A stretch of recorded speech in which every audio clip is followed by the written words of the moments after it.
Check out this camp stove from Outland Living. We're going to be going through this and we're going to be cooking up a Denver steak with a whiskey cream sauce. Stay tuned. It's cold, it's windy, but the show must go on. Today we got the Outland Living 2-burner camp stove. Let me tell you right now, this stove is going to be for way more than camping. More about that later. Let's get it put together and we'll check out some of the details together.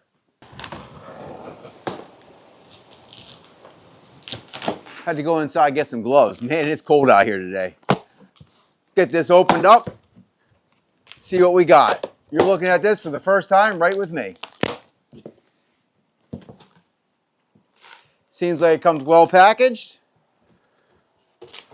Nice instruction manual. We'll hang on to that. Get it out of the box.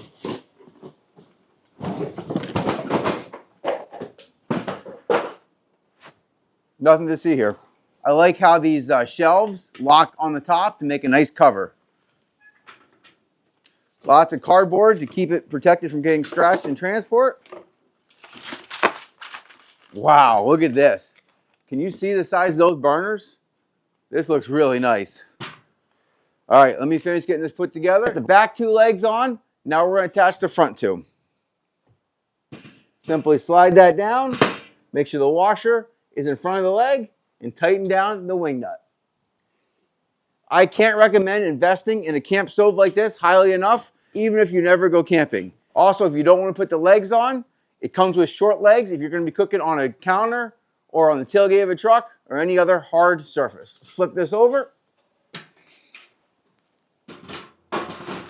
We'll get this set down and we'll put the windscreen on, and coming up, we got to cook.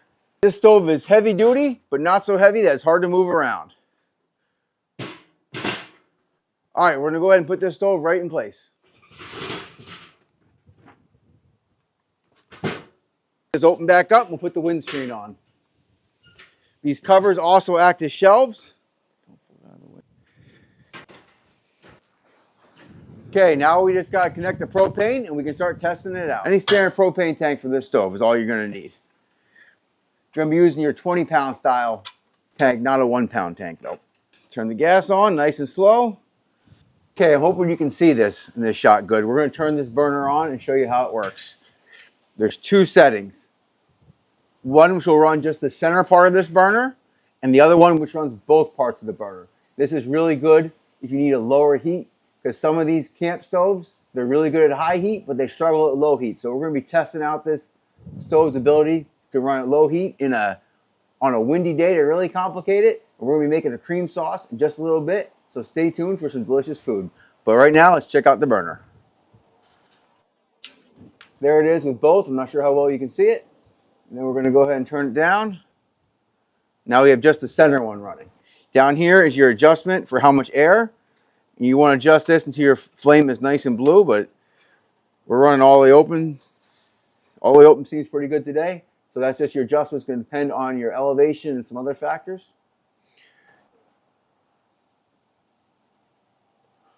Just like that. I'm glad this stove's going because I'm freezing. Now at least I can stay warm out here. This might be a camp stove, but for me, I like having this outside on my deck where I do all my cooking, because if I want to do a hard sear on something, I'm not making a mess in the house, keeping the wife off my back, and I'd say more importantly, in case of an emergency, you can always cook on this. If you've got an electric stove and your power goes out, you're not cooking anything. Get yourself one of these and you'll be safe. Okay, so here's everything we got for this cook today. We got 2 really nice marbled Denver steaks. If you've never had these, they're delicious and they come from the chuck. The rest of this is going to be for the sauce. We've got some shallots and garlic. Going to use some fresh cracked black pepper, some whiskey, of course. This is a whiskey cream sauce, heavy cream, some Redmond's real salt.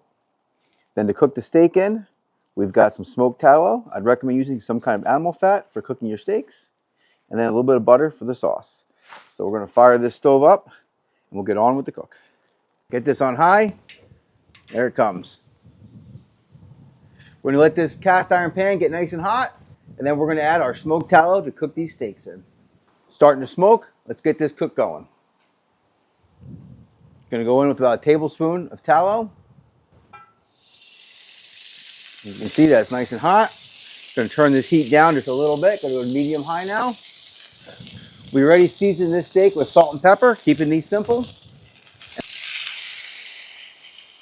These have been sitting outside in a nice warm house for about an hour now. Push them down so we get a good sear.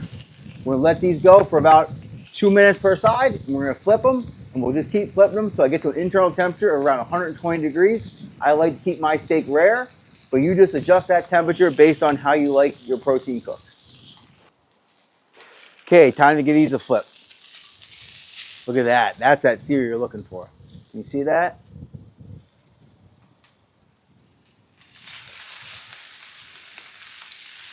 Nice. Really nice looking sear.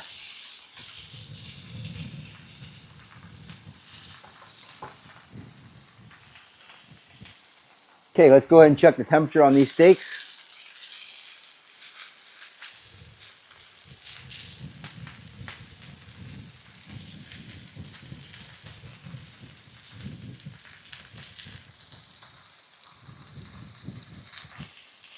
Not sure if you can read that, but we're sitting around 110 degrees. I'm going to go ahead and turn this off and grab some foil and get these steaks wrapped up because it's cold out here.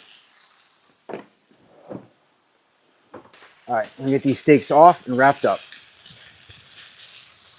Got a nice sear on that side as well.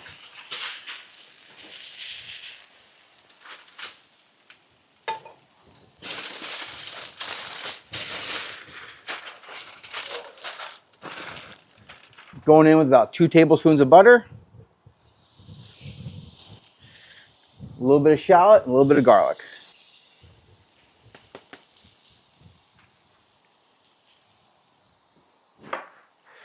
Going to go ahead and light this burner again and get it on low this time. Okay, we've got this running on low. I'm not sure if you can see, but just that inside part is running. We'll see how this stays lit. It is really windy today. If I don't have to relight this, it'll be a miracle. Okay, this is really starting to smell good. I'm going to mix this around, get any burnt bits off the bottom of the pan.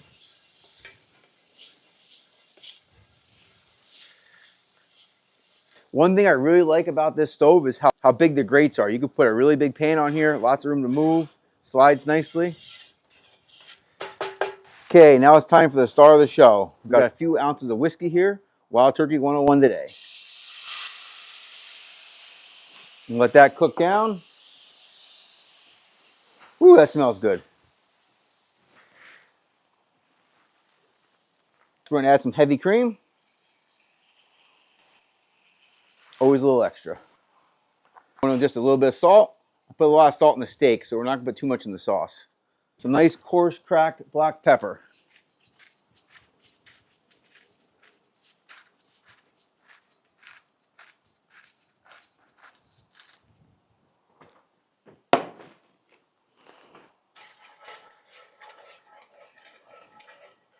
Okay, we're gonna go ahead and reduce this and we'll check back.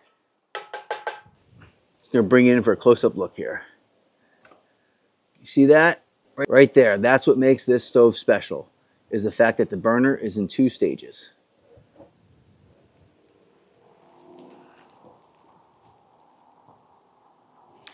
Just a couple more minutes on this sauce, and we're gonna be ready to try this steak out. Sauce is all done. Let's cut into this steak.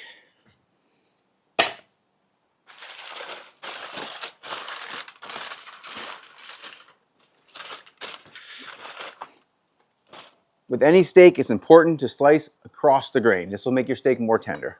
Can you see the grains running like this? So when we cut it, we're going to cut it like this.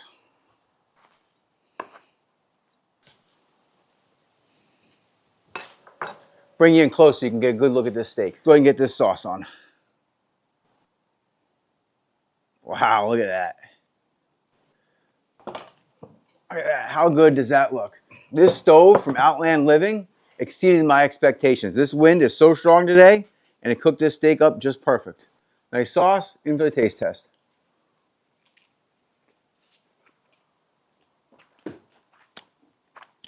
Oh man, you gotta try this. This is so good. See you on the next video.